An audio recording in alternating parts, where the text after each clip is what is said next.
Jesus and John the Baptist. When Jesus had finished giving these instructions to his 12 disciples, he went out to teach and preach in towns throughout the region. John the Baptist, who was in prison, heard about all the things the Messiah was doing.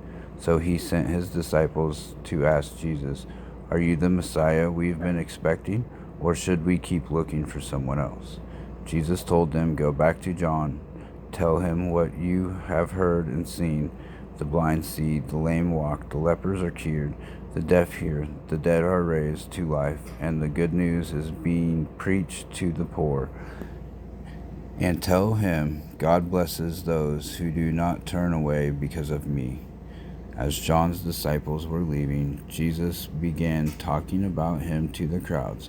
What kind of man did you go into the wilderness to see? Was he a weak reed, swayed by every breath of wind? Or were you expecting to see a man dressed in expensive clothes? No, people with expensive clothes live in palaces. Were you looking for a prophet? Yes, and he is more than a prophet. John is the man to whom the scriptures refer when they say, "Look, I am sending my messenger ahead of you, and he will prepare your way before you." I tell you the truth. Of all who have ever lived, none is greater than John the Baptist. Yet even the least person in the kingdom of heaven is greater than he is. And from the time John the Baptist began preaching until now, the kingdom of heaven has been forcefully advancing, and violent people are attacking it. For before John came, all the prophets and law of Moses looked forward to this present time. And if you are willing to accept what I say, he is Elijah, the one the prophets said would come. Anyone with ears to hear should listen and understand. To what can I compare this generation? It is like children playing a game in the public square. They complained to their friends, "We played wedding songs, and you didn't dance. So we played funeral songs, and you didn't mourn." For John didn't spend his time eating and drinking, and you say he's possessed by a demon. The Son of Man, on the other hand, feasts and drinks, and you say he's a glutton and a drunkard and a friend of tax collectors and other sinners. But wisdom is shown to be right by its result. Judgment for the unbelievers. Then Jesus began to denounce the towns where he had done so many of his miracles, because they hadn't repented of their sins and turned to God. What sorrows await you, Chorazin and Bethsaida?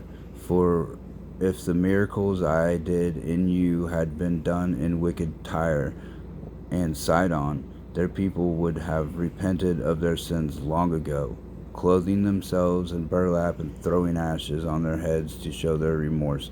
I tell you, Tyre and Sidon will be better off on Judgment Day than you. And you people of Capernaum, will you be honored in heaven? No, you will go down to the place of the dead. For if the miracles I did for you had been done in wicked Sodom, it would still be here today. I tell you, even Sodom will be better off on Judgment Day than you.